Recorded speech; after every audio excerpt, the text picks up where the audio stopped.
Hello everyone, welcome to foundation classes by Amit. अगर आप Chandigarh PRT exam की प्रिपरेशन कर रहे हैं तो ये क्लासेस आपके लिए मोस्ट इम्पोर्टेंट है। और आज का जो टॉपिक है इसमें हम पढ़ने वाले हैं आपके रीजनिंग का एक टॉपिक, ब्लड एंड रिलेशंस, यानी कि जो आपके रिश्ते होते हैं उनका जो टॉपिक है रीजनिंग में, हम उनको देखने वाले हैं। और चंडीगढ़ पीआरटी के अंदर आपका यहाँ से क्वेश्चन पूछा जाता है, तो जिनको इस टॉपिक में डाउट है वो आपका आज क्लियर हो जाएगा। और अगर आप चैनल पर न्यू हैं तो चैनल को सब्सक्राइब कर लीजिए। अगर आपको किसी तरह का कोई डाउट है, कोई इश्यू है, कुछ भी अगर आप पूछना चाहते हैं तो आप इस कॉन्टैक्ट नंबर पे व्हाट्सएप मैसेज कर सकते हैं। साथ में हमारा जो टेलीग्राम ग्रुप है उसको आप ज्वाइन कर लीजिए। टेलीग्राम ग्रुप का जो लिंक है वो आपको इसी वीडियो के डिस्क्रिप्शन में मिल जाएगा। हमारी application foundation classes by Amit को अगर आपने डाउनलोड नहीं किया है तो आप एप्लीकेशन को डाउनलोड कर लीजिए। एप्लीकेशन को डाउनलोड करने का जो लिंक है वो भी आपको इसी वीडियो के डिस्क्रिप्शन में मिल जाएगा। तो चलिए फिर स्टार्ट करते हैं। देखिए, चंडीगढ़ पीआरटी से रिलेटेड कुछ कोर्सेज हमने स्टार्ट कर रखे हैं। अगर आप कंप्लीट बैच को लेना चाहते हैं जिसमें आपके सभी सब्जेक्ट आ चुके हैं, अगर आप इस कोर्स को कंप्लीट पढ़ना चाहते हैं तो मात्र 1349 रुपये में आप इस कोर्स को परचेज कर पाएंगे। आप एप्लीकेशन को डाउनलोड कीजिए, अपने फ़ोन नंबर से रजिस्टर कीजिए और वहाँ पे आपको ये कोर्स उपलब्ध हो जाएंगे।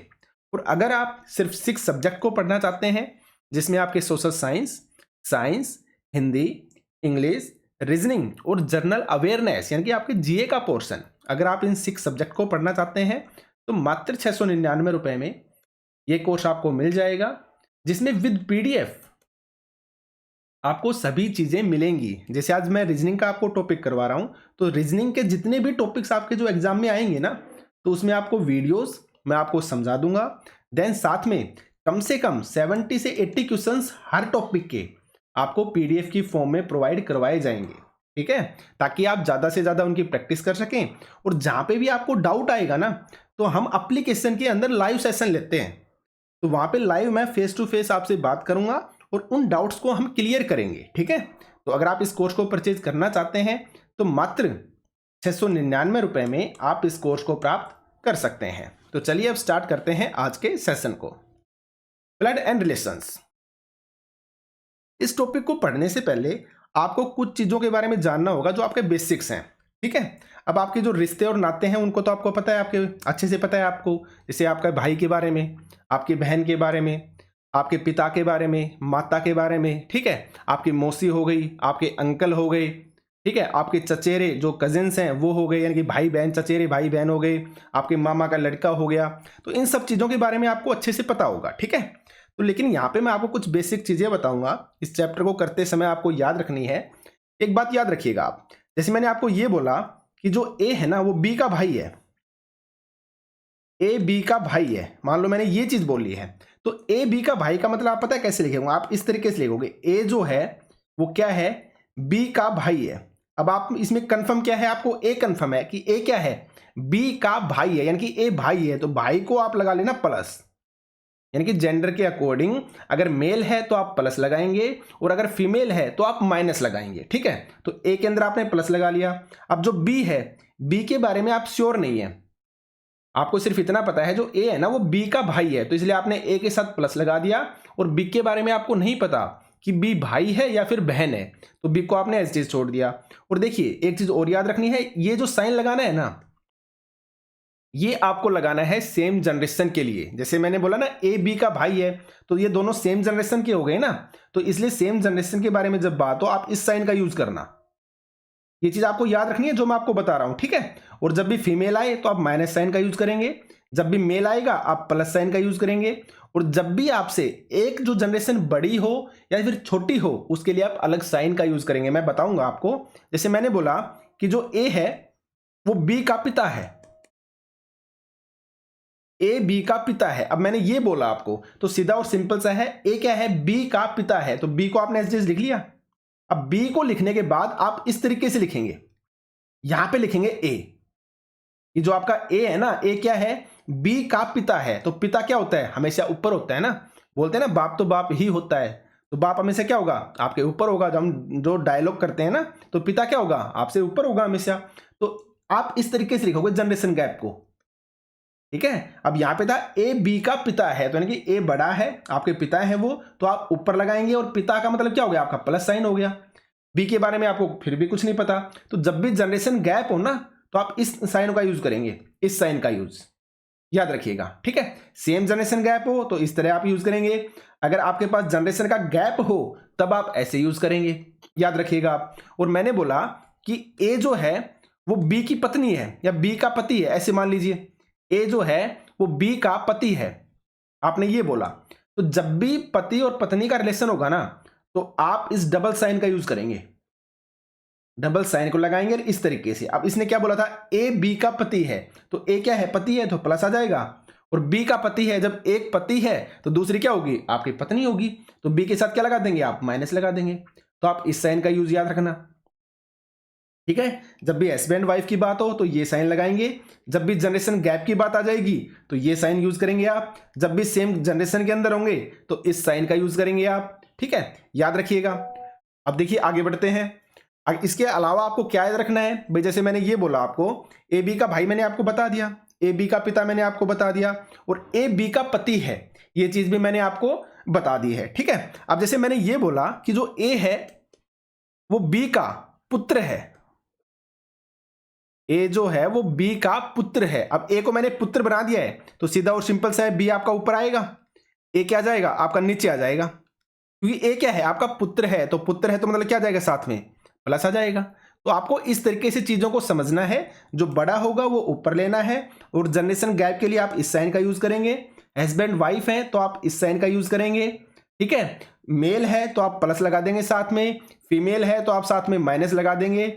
और जो रिश्ते और नाते हैं वो आपको पता ही है कि कौन आपका बुआ है, कौन आपका फूफा है, कौन आपके माता है, पिता है, भाई है, कजन है, मामा का लड़का है, मामी का लड़का है, भाभी है।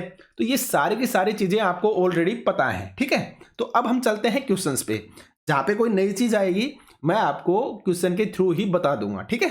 तो चलिए आगे बढ़ते हैं। देखिए आपका फर्स्ट क्वेश्चन है, ए बी का भाई है। देखिए स्टार्ट करते हैं। तो आप हमेशा जो ये ट्री है ना, जो रिलेशन का ट्री बोलते हैं इनको, अगर आप इस तरीके से बनाएंगे ना तो यहाँ पे ऐसे लग जाएगा, फिर यहाँ पे ऐसे बन जाएगा, इसको ट्री बोलते हैं, रिलेशंस का ट्री। तो ये आपको बनाने आने चाहिए, और जैसे जैसे क्वेश्चन बोले ना सिर्फ और सिर्फ वैसे ही बनाते जाना, ज्यादा सोचने की जरूरत नहीं है, जैसे क्वेश्चन बोलेगा वैसे वैसे हम करते जाएंगे, और लास्ट में जो आंसर है आपको मिल जाएगा इजीली, ठीक है। तो चलिए स्टार्ट करते हैं। मैंने बोला ए बी का भाई है, ठीक है भाई, मैंने बता दिया ए क्या है, बी का भाई है, ठीक है। अब मैंने क्या बताया था कि ए क्या है, भाई है, तो प्लस लगा देंगे आप। बी के बारे में आपको नहीं पता क्या है, तो आपने बी को ऐसे छोड़ दिया। आगे बढ़िए, सी ए की माता है। अब जो सी है ना वो ए की क्या है, माता है, तो माता का मतलब क्या है कि आपसे जनरेशन में बड़ी है, तो आपने यहाँ पे सी लगा दिया कि जो सी है वो ए की माता है, और माता है तो क्या हो गया, फीमेल है, फीमेल के लिए आप माइनस लगा देंगे, और इस तरीके से हो गया, यानी कि ए बी का भाई हो गया, और जो सी है वो ए की क्या हो गई, माता हो गई। यहां तक आ गए आप। आगे देखिए, जो डी है वो सी का पिता है। अब देखिए एक जनरेशन और ऊपर चले गए आप, अब इसने क्या बोल दिया कि जो डी है ना वो सी का पिता है। भाई एक जनरेशन और ऊपर जाइए आप, जो डी है वो सी का क्या है, पिता है, और यहां पे क्या लगा देंगे आप, प्लस लगा देंगे। इतना समझ में आ गया होगा आपको, ठीक है। आगे बोला एफ ए का पुत्र है। अब एफ को क्या बना दिया, ए का पुत्र बना दिया। अब ए कहां पे है, ये है आपका ए, और इसका पुत्र है एफ, तो आप फिर से नीचे जाएंगे क्योंकि जनरेशन गैप हो गया। तो एफ को क्या बना दिया, ए का पुत्र, यानी कि एफ भी क्या है, आपका प्लस हो गया, ठीक है, पुत्र है ना। तो आगे बढ़िए, ए एफ से बच्चे से किस प्रकार संबंधित है। इस लाइन को आप 100% लास्ट में अच्छे से पढ़ना। यहां पे अगर आपने थोड़ा सा भी कंफ्यूजन क्रिएट कर लिया ना तो कंप्लीट बना बनाए आंसर है ना आप गलत करके आ जाओगे। तो यहां पे पूछा है ए एफ के बच्चे से किस प्रकार संबंधित है, तो एफ यहां पे है, ठीक है, एफ कहां पे है, एफ आपका यहां पे है। तो ए एफ के बच्चे से किस प्रकार संबंधित है। अब एफ का बच्चे के बारे में बात हो रही है, तो एफ तक तो आप पहुंच चुके थे। इसका बच्चा, इसका बच्चे का मतलब ये हो गया एक जनरेशन और आपको नीचे जाना है, इसका बच्चा आप यहां पे लेंगे। तो ए का रिलेशन पूछा है एफ के बच्चे से। आप खुद बताइए, जब जो एफ है वो ए का पुत्र है, तो पुत्र ये हो गया, और पुत्र का पुत्र ये हो गया, यानी कि पुत्र का लड़का हो गया, ये बच्चा हो गया ये। तो नॉर्मल सी बात है, जो ए क्या लगेगा आप खुद बताइए, दादा बन गया भाई। आपका ये क्या है, आपने ये लिया तो ये क्या हो गया, आपका दादा हो गया। अब इनका एक पुत्र हो गया और इस पुत्र का एक पुत्र और हो गया, जो बच्चा इसके बारे में बताया गया है। तो इसका क्या लगेंगे, ये दादा ही लगेंगे ना। तो आपसे यही पूछा था कि ए एफ के बच्चे से किस प्रकार संबंधित है, यानी कि ए का रिलेशन बताना है एफ के बच्चे से।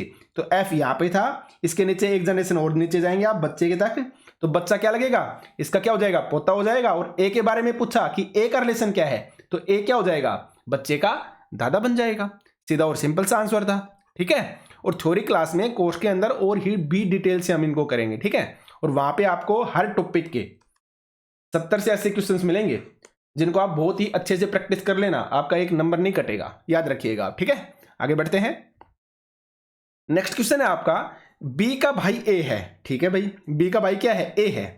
आपने बना दिया भाई, ये बी और बी का भाई है कौन, ए, ठीक है भाई। बी के बारे में आपको पता नहीं, ए के बारे में पता है कि बी का भाई है, ठीक है। सी की पुत्री क्या है, बी है। सी की पुत्री है बी, तो यानी कि एक जनरेशन ऊपर गए आप। बी क्या है, पुत्री है किसकी, सी की, ठीक है। तो आपको यह भी पता चल गया कि बी क्या है, फीमेल है। ए क्या है, आपका मेल है, आपको पता चल गया। आगे देखिए, और ए के पिता डी है। अब ए के पिता भी बता दिए भाई, ठीक है। ए के जब पिता बता दिए कौन है, डी है, तो डी क्या हो गया, आपका प्लस हो गया। तो जब ये पिता हैं और ये आपस में दोनों भाई बहन हैं, तो ये क्या होगी, आपकी माता होगी ना, तो ये भी माइनस हो गया। तो ये चीजें आपको निकालनी आनी चाहिए कि ये दोनों आपस में भाई बहन हो गए और इनका पिता डी है और ये क्या है, बी, इसकी पुत्री है। तो सीधा और सिंपल सा हो गया ना, ये आपस में रिलेशन क्या हो गया इनका, हस्बैंड वाइफ हो गई ये। और हस्बैंड वाइफ के लिए मैंने बोला था हमेशा ये रिलेशन लगाना आप, ठीक है। तो अब आगे पूछा है कि सी डी से किस प्रकार संबंधित है, यानी कि सी का संबंध डी से क्या है, बताइए। यही आपसे पूछा था, क्या होगी, पत्नी होगी। आपको सोचने की जरूरत भी नहीं पड़ी, ठीक है। तो ये एकदम इजी क्वेश्चंस हैं, ये फ्री के नंबर हैं, सिर्फ और सिर्फ आपको अच्छे से करना आना चाहिए, ठीक है। आगे बढ़ते हैं।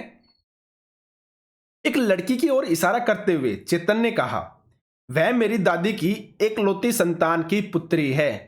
तो चेतन उस लड़की से किस प्रकार संबंधित है, यह क्वेश्चन आपसे पूछा गया है। आप इस क्वेश्चन को एक बार फिर से पढ़िए। एक लड़की की ओर इशारा करते हुए चेतन ने कहा, वह मेरी दादी की इकलौती संतान की पुत्री है। तो चेतन उस लड़की से किस प्रकार संबंधित है। तो देखिए, जब भी ऐसे क्वेश्चन आएंगे ना, तो आप अपने से स्टार्ट करना, अपने से समझ के स्टार्ट करना ऐसे क्वेश्चंस को आप हमेशा। तो चलिए फिर हम स्टार्ट कर लेते हैं इसको, ठीक है। एक लड़की की ओर इशारा करते हुए चेतन ने कहा, तो चेतन ने क्या बोला, आपने चेतन ले लिया इधर, कि चेतन कह रहा है कि एक लड़की की ओर इशारा करते हुए कि वह, यानी कि लड़की, ठीक है, आपने इधर लड़की ले ली कि जो लड़की है ना वह मेरी दादी की, तो मेरी दादी मतलब चेतन की दादी, तो चेतन का कोई क्या होगा, फादर होगा, और फादर की क्या होगी, कोई माँ होगी, वही तो चेतन की दादी लगेगी ना। तो यहां पे आपकी दादी आ गई, ठीक है, और इसका ये क्या हो गया, पिता आ गया, ठीक है। तो वह मेरी दादी की एकलौती संतान, अब दादी की एकलौती संतान कौन होगा, उसका पिता ही होगा ना। संतान की पुत्री, यानी कि इसकी पुत्री है ये लड़की, ठीक है, क्या है, ये लड़की इसकी पुत्री है। तो अब पूछा था चेतन उस लड़की से किस प्रकार संबंधित है। अब सीधा और सिंपल सा है, जो पिता है, चेतन का पिता भी यही है और इस लड़की का पिता भी कौन है, यही है। तो दोनों आपस में क्या हो गए, भाई बहन हो गए ना, सोचने की जरूरत ही नहीं है। तो क्या पूछा है यहाँ पे कि चेतन उस लड़की से किस प्रकार संबंधित है। तो चेतन क्या लगा, उस लड़की का भाई लगा। और उल्टा पूछ लेता ना कि लड़की का उस चेतन से क्या संबंध है, तो आप बताएंगे बहन। तो इसलिए मैं बोलता हूं ये जो लास्ट वाली लाइन है ना, इसको आप 100% पढ़िएगा, इसको तो आप बिल्कुल भी स्किप मत कीजिएगा, ये तो 100% इंपॉर्टेंट है। यहाँ पे अगर थोड़ा सा भी आपने समझने में प्रॉब्लम कर दी ना और ऑप्शन की तरफ देख लिया तो आप गलत कराओगे। यहाँ पे पूछा था चेतन का लड़की से संबंध, तो चेतन लगा लड़की का भाई, और अगर उल्टा पूछ लेता ना लड़की का चेतन से क्या संबंध है, तो लड़की हो जाती चेतन की क्या, बहन, ठीक है।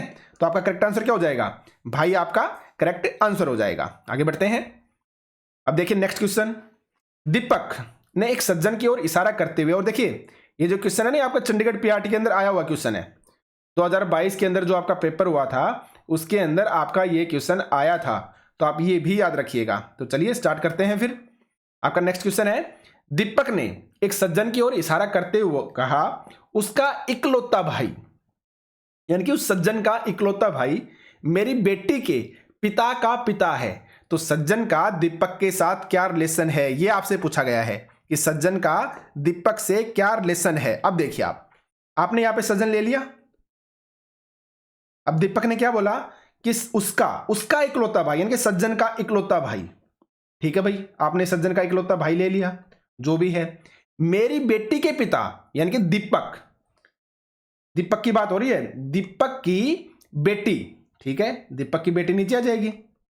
दीपक की बेटी के पिता यानी कि दोबारा किसके बारे में बात कर रहा है, दीपक अपने बारे में ही बात कर रहा है कि दीपक की यानी कि मेरी बेटी मतलब दीपक की बेटी, दीपक की बेटी के पिता का पिता है। तो सज्जन का दीपक से क्या संबंध है। देखिए कंफ्यूज नहीं होना है, और ये आपका चंडीगढ़ पीआरटी में आया हुआ क्वेश्चन है। दोबारा देख सकते हैं आप कि दीपक ने एक सज्जन की ओर इशारा करते हुए कहा था, तो आपने सज्जन ले लिया कि सज्जन इशारा कर रहा है क्या, कि उसका इकलौता भाई। ठीक है ना, कि सज्जन का इकलौता भाई, तो आपने सज्जन का भाई ले लिया आपने आज आसानी से।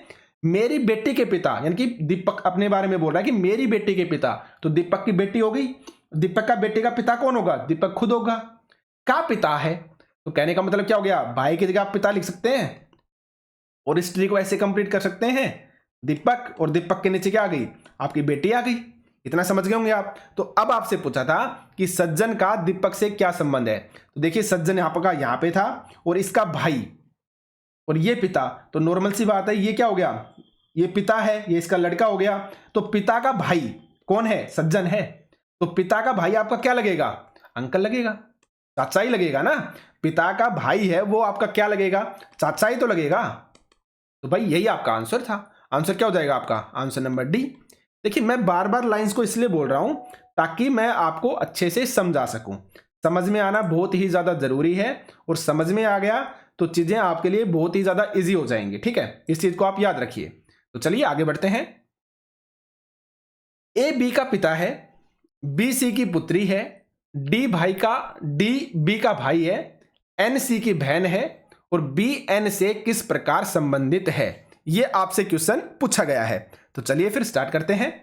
ए बी का पिता है, बी का पिता, तो जनरेशन गैप है, तो ए ऊपर आएगा। और क्या बोला है, इस क्लियरली बोला है जो ए है वो बी का पिता है, तो ए पिता है, तो यहां पे प्लस आ जाएगा पिता के नाम का। ठीक है, बी है, सी की पुत्री है, सी की पुत्री है क्या, बी पुत्री है किसकी, सी की। अब नॉर्मल सी बात है, जब ये इसका पिता है तो इसकी वाइफ कौन होगी, सी होगी वाइफ। अब सी की पुत्री बी, तो आप समझ गए होंगे भाई, नॉर्मल सी बात है, ये हस्बैंड वाइफ है तो इनकी पुत्री हो गई ना बी। तो बी जो है सी की पुत्री है, तो ये भी हमें पता चल गया कि बी क्या है, माइनस लेंगे हम, बी पुत्री है। आगे देखिए, डी है वो बी का भाई है। अब बी का भाई डी यानी कि सेम जनरेशन, तो हम इस साइन को लेंगे। तो आपने ले लिया भाई, डी क्या है, भाई बताया गया है। ठीक है भाई, हो गया। एन सी की बहन है। अब देखिए सीधा और सिंपल सा है, एन क्या हो गई, सी की बहन। तो सेम जनरेशन है, तो सेम जनरेशन के लिए क्या लेते हैं आप, इसी तरीके से लेते हैं। और एन क्या हो गई, बहन है, तो माइनस लगा दिया आपने। तो अब पूछा है कि जो बी है ना, एन से किस प्रकार संबंधित है। एन का बी से नहीं पूछा, बी का एन से पूछा है। तो आप खुद बताइए, आपकी माँ है, आपकी माता जी हैं, आपकी माता जी की जो बहन है वो आपकी क्या लगी। आप खुद बताइए, आपकी जो माता है, आपकी जो मम्मी है, मम्मी की बहन आपकी क्या लगेगी, मौसी लगेगी। क्या लगेगी, मौसी लगेगी। तो यहां पे मौसी आंसर नहीं होगा, यहां पे पूछा है बी एन से किस प्रकार संबंधित है। तो बी एन की क्या लगी भाई, जो एन है वो तो बी की मौसी लगी, लेकिन बी एन की क्या लगेगी, भतीजी लगेगी। ठीक है, और आपकी माता का अगर भाई पूछा जाता, यहां पे ये भाई होता प्लस होता मान लो, तो ये क्या बन जाता, आपका मामा बन जाता। ठीक है ना, तो बी क्या हो जाती, आप भांजे या भांजी हो जाते, है ना। तो इसलिए एन जो मौसी है, मौसी को जैसे क्या हो गया, आप भतीजी बन गई। ठीक है, तो करेक्ट आंसर क्या हो जाएगा आपका, answer number C. I think आप इजिली समझ गए होंगे। ठीक है, और अगर समझ में नहीं आता है तो कमेंट सेक्शन में आप बता देना, मैं फिर से जो डाउट है उनको सोल्व कर दूंगा। आगे बढ़ते हैं। एम पी का पुत्र है, क्याऊ ओ की पोत्री है, जो कि पी का पति है। एम का ओ से क्या संबंध है, यह आपसे पूछा गया है। तो देखिए स्टार्ट करते हैं हम। एम पी का पुत्र है, पी का पुत्र है एम, तो नॉर्मल सी बात है एम नीचे आएगा आपका। एम पी का पुत्र है, तो पी आपने ऊपर ले लिया। पी के बारे में आपको जानकारी है नहीं, एम के बारे में जानकारी है, क्या है आपका जो एम है ये पुत्र है। आगे बढ़िए। क्याऊ ओ की पुत्री है जो कि पी का पति है। तो जी जो यूज किया गया है ना, ये आपका ओ के लिए यूज किया गया है। क्याऊ ओ की पुत्री है जो, यानी कि ओ के बारे में बात की गई है। क्याऊ ओ की पुत्री है जो पी का पति है, यानी कि पी का पति कौन हो गया, आपका ओ हो गया। और जब भी मैंने बताया जब हस्बैंड वाइफ हो तो इस साइन का यूज करेंगे आप। ये आपका ओ आ गया और ओ क्या है, आपका पति है। तो अगर ये पति है तो ये पत्नी हो गई। यहां पे क्या लगा देंगे, आप माइनस लगा देंगे, ठीक है। और क्या बोला है, क्याऊ जो है वो ओ की पोत्री है। ओ की पोत्री, तो पोत्री का मतलब क्या हो गया भाई, ये हस्बैंड वाइफ, ये इनका बच्चा हो गया। तो इसकी जो लड़की होगी क्याऊ, वही तो पोती बनेगी, क्योंकि ये दादा दादी हो गए ना, तो तभी तो पोत्री बनेगी ना, ठीक है। तो अब आगे पूछा था कि एम का ओ से संबंध क्या है। तो एम जो है वो ओ का क्या बना, पुत्र बना। सीधा और सिंपल सा है, सोचने की जरूरत ही नहीं है भाई। ये हस्बैंड वाइफ है और इनका क्या है, लड़का हो गया ना। तो आंसर क्या हो जाएगा आपका, पुत्र आ जाएगा, आंसर नंबर फर्स्ट। तो इस तरह के जितने भी आपके क्वेश्चंस बनते हैं ना, मैं आपको 70 से 80 क्वेश्चंस कोर्स के अंदर पीडीएफ के फॉर्म में हर चीज प्रोवाइड करवाऊंगा, ठीक है। और 20 नवंबर तक ये सारी चीजें आपको प्रोवाइड करवा दी जाएंगी। आपके जो 6 सब्जेक्ट है ना, ये कंप्लीट हो जाएंगे 20 नवंबर तक, आने वाले 5 दिनों के अंदर, ठीक है। और उसके बाद इस कोर्स का जो प्राइस है वो भी आपका इंक्रीज हो जाएगा, क्योंकि उसके बाद इसमें कुछ मैं एक्स्ट्रा से एक्स्ट्रा ही चीजें दूंगा, याद रखिएगा आप, ठीक है। तो कोर्स को परचेज करना चाहते हैं तो मात्र 699 रुपए में आप इस कोर्स को प्राप्त कर सकते हैं। तो चलिए आगे बढ़ते हैं। अगर एम जेड की बहन है और जेड पी की पत्नी है, पी ए का बेटा है, तो जेड का ए से संबंध क्या है, ये आपसे पूछा गया है। तो चलिए फिर स्टार्ट करते हैं। इजी है, आप समझ गए होंगे। ऐसे ही आपको प्रैक्टिस करनी है। सीरीज हो गई आपकी, ब्लड रिलेशंस के टॉपिक हो गए, ठीक है। जितने भी आपके टॉपिक्स बनते हैं ना, सारे टॉपिक्स, जैसे इमेजेस हो गई, मिरर इमेज, वाटर इमेज, तो सभी चीजें मैं आपको पीडीएफ के फॉर्म में प्रोवाइड करवाऊंगा, ठीक है। देखिए, अगर एम जेड की बहन है, ठीक है भाई, बना दिया आपने। एम क्या है, बहन है, तो बहन के लिए सेम जनरेशन किसकी, जेड की। एम जेड की बहन है, तो पता चल गया आपको एम क्या है, बहन है, तो आपने माइनस लगा दिया। आगे बढ़िए, जेड पी की पत्नी है। अब जो जेड है वो पत्नी है, तो पत्नी का मतलब फिर से आपने माइनस लगा दिया। किसकी पत्नी है, आपके पी की पत्नी है। तो हस्बैंड वाइफ के लिए मैंने रिलेशन बताया है ये वाला हमेशा। तो पी हो गया, पी की पत्नी हो गई। पी ए का बेटा है, ठीक है भाई, पी क्या है, ए का बेटा है, जनरेशन गैप होगा, तो गैप होगा तो आपको ऊपर जाना पड़ेगा।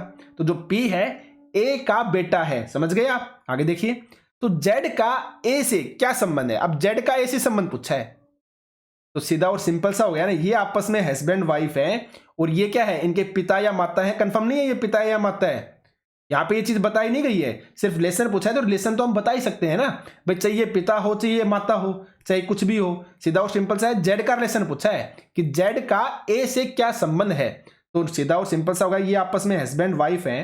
तो हस्बैंड के जो माता और पिता होंगे वो क्या लगेंगे, आपके सास और ससुर ही लगेंगे ना। तो यहां पर रिलेशन ये पूछा था कि जेड का ए से क्या संबंध है, तो जेड जो है वो ए की क्या लगेगी, पुत्र वधु लगेगी ना। ये फीमेल है तो पुत्र वधु बन गई। अगर ये पूछ लेता ना कि ए का जेड से क्या संबंध है, तब आप बोलते सास या ससुर, क्योंकि यहां पे ऑप्शन में दोनों ही गिवन नहीं है, तब आप सास और ससुर बोलते जब ए का रिलेशन जेड से पूछते। यहां पे पूछा है जेड का रिलेशन ए से बताइए, इसलिए मैं आपको बोल रहा हूं जो लास्ट वाली लाइन है ना, इसको आप अच्छे से समझ लेना, अच्छे से पढ़ लेना कि किसका रिलेशन किसके साथ पूछा गया है, ठीक है। तो आंसर क्या हो जाएगा आपका, पुत्र वधु, आंसर नंबर फर्स्ट, ठीक है। आगे बढ़ते हैं, नेक्स्ट क्वेश्चन को देखिए आप। इसके बाद, यदि ए बी का भाई हो, सी ए की मौसी हो, डी सी का पिता हो, बी डी की नातिन हो, तो बी का एफ से क्या रिश्ता होगा, जो क्या है, ए का पुत्र है। यह आपसे पूछा गया है। तो चलिए फिर स्टार्ट करते हैं। यदि ए बी का भाई है, ठीक है भाई, आपने ए बना दिया, और ए क्या है, बी का भाई है, ठीक है भाई, आपने बना दिया। तो ए के बारे में आप कंफर्म हो गए कि बी का भाई है, तो आपने ये लगा दिया प्लस, लगा दिया प्लस। आगे बढ़िए, सी जो है वो ए की मौसी है। सी क्या है, ए की मौसी है, तो ए की मौसी का मतलब क्या हो गया, अब आप खुद बताइए मुझे। सी के बारे में बोला गया है, जो सी है ना वो ए की मौसी है, तो अब मौसी का मतलब क्या होता है, लेसन तो आपको पता है ना, इनकी आपकी कोई क्या होगी, माँ होगी, ठीक है। आपकी कोई क्या होगी, माँ होगी, और जो माँ होगी ना माँ की जो बहन है वही तो आपकी मौसी लगेगी, और इसने यही बताया है जो सी है वो ए की मौसी है, यानी कि सी क्या बन गई, आपकी मौसी बन गई, और मौसी है यानी कि फीमेल है तो माइनस हो गया, और ये आपकी मौसी है। ये चीज तो यहां पे बताई गई है, हमने बना लिया। आगे देखिए, डी सी का पिता है। अब डी को क्या बना दिया, सी का पिता, तो डी क्या जाएगा और ऊपर आ जाएगा आपका, ये जनरेशन गैप है तो डी यहां पे आ जाएगा। तो जो डी है वो सी का क्या है, पिता है, तो पिता के लिए प्लस हो गया। आगे देखिए, बी डी की नातिन है। अब बी को क्या बना दिया, डी का नातिन बना दिया, डी की नातिन बना दिया, तो डी की नातिन तो वो ऑलरेडी है, आप यहां से देख भी सकते हैं। भाई ये आपस में क्या है, दोनों बहनें हैं, तो बहन बहन का लड़का और ये लड़की हो गई।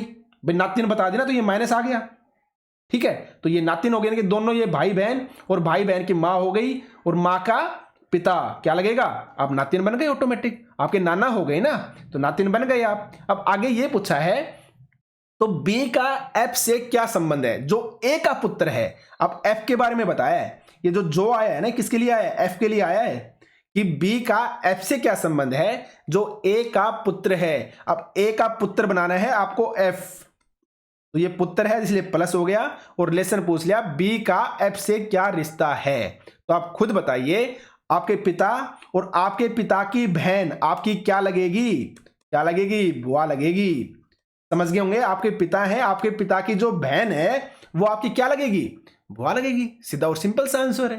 तो आप ट्री के अकॉर्डिंग चलना, थ्योरी में एक एक कंसेप्ट को क्रिस्टल एंड क्लियर तरीके से हम समझेंगे। इस बात को आप याद रखिएगा, आपको एक्चुअल में समझ में आ रही होंगी चीजें, ठीक है। आगे बढ़ते हैं। सी बी की पत्नी है, ई सी का बेटा है, ए बी का भाई है, और डी का पिता है, तो ई का डी के साथ क्या संबंध है, ये आपसे पूछा गया है। तो चलिए फिर अकॉर्डिंग टू जो क्वेश्चन बोलता है वैसे वैसे हम करते जाते हैं।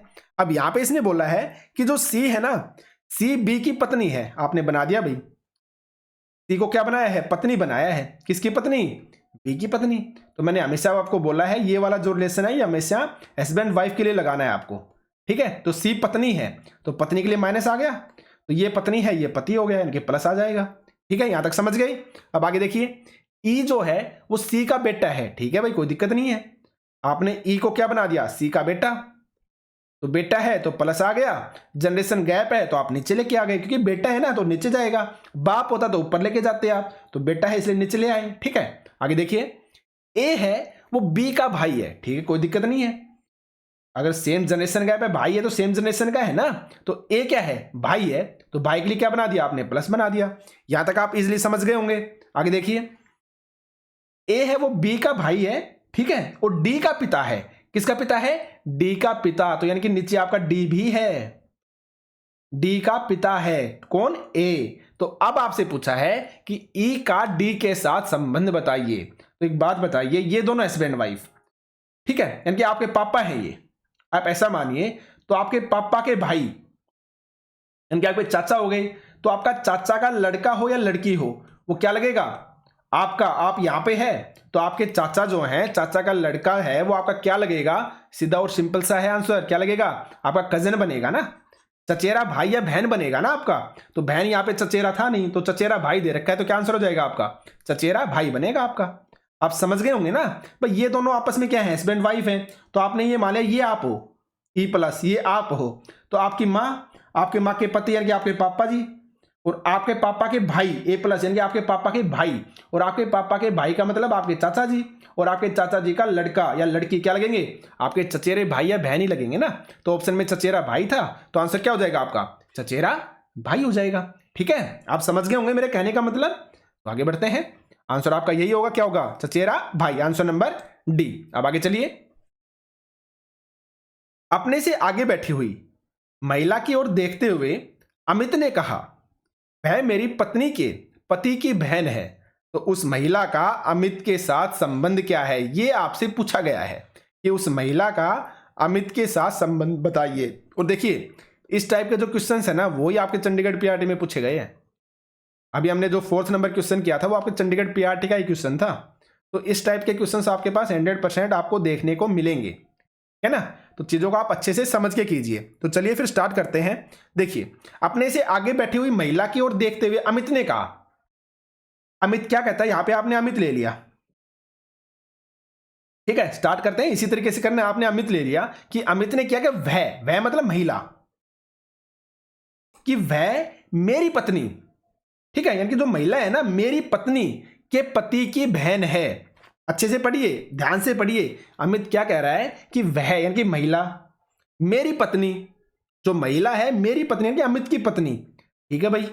अमित की पत्नी ले लिया आपने। अमित की पत्नी के पति यानी कि खुद, अमित वह मेरी पत्नी के पति यानी कि अमित के पत्नी के पति, पति खुद होगा, अमित खुद ही तो होगा ना।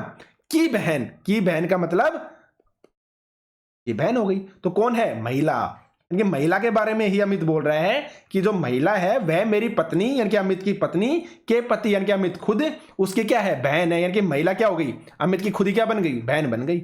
एकदम छोटा सा सिंपल सा आंसर था। करेक्ट आंसर क्या होगा, आंसर नंबर डी, बहन बन जाएगी।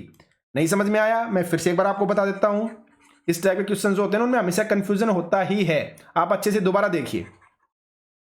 मैंने क्वेश्चन बोला कि अपने से आगे बैठी हुई महिला की ओर देखते हुए अमित बोलता है, अमित क्या बोलता है, अमित ने बोला, यहां पे आपने अमित ले लिया, अमित कहता है, क्या कहता है कि वह यानी कि महिला, आपने यहां पे महिला ले ली कि वह यानी कि महिला मेरी पत्नी यानी कि अमित की पत्नी, अमित की पत्नी ले लिया आपने, तो पत्नी के लिए रिलेशन आपको ये लगाना है, अमित की पत्नी के पति, पत्नी के पति यानी कि अमित खुद के बारे में ही तो बात कर रहा है कि वह मेरी पत्नी के पति की बहन, तो नॉर्मल सी बात है, बहन क्या होगी, वो महिला बन गई, तो महिला क्या लगी, अमित की बहन लगी। तो यही आपसे पूछा था कि उस महिला का अमित के साथ संबंध क्या है, क्या संबंध है, बहन है, ठीक है। तो ये जब क्वेश्चन है कि आप 50 से 60 क्वेश्चन जब प्रैक्टिस कर लेंगे ना, तो आपके लिए चीजें इजी हो जाएंगी। तो आप एप्लीकेशन को डाउनलोड कर लीजिए, एप्लीकेशन में ये चीजें आपको प्रैक्टिस के लिए मिल जाएंगी। तो 50 से जो 70 से 80 क्वेश्चंस में डालूंगा इस चैप्टर वाइज, ठीक है। तो जो भी आपके रीजनिंग के चैप्टर हैं उनको इसी तरीके से मैं एक्सप्लेन कर दूंगा।